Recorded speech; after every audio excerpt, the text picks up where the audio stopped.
Hey everyone, if HandBrake is not working properly, like it's freezing, not converting, crashing, or showing random errors, don't worry.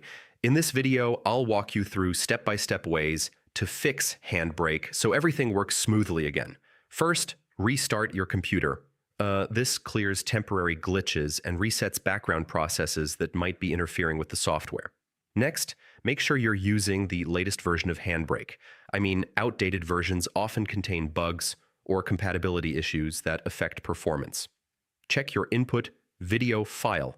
If the file is corrupted or not fully supported, HandBrake may fail or behave incorrectly during conversion. Reset your output settings or switch to a default preset. Wrong encoding configurations can often cause errors or unstable behavior. Run HandBrake as administrator.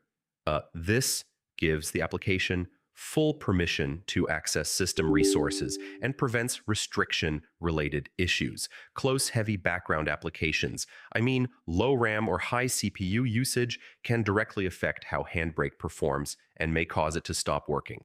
And finally, reinstall HandBrake if nothing else works.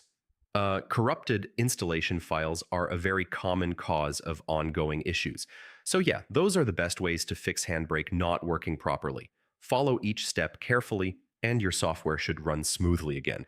And if this helped, don't forget to check out more tech tutorials for fast and easy solutions. All right,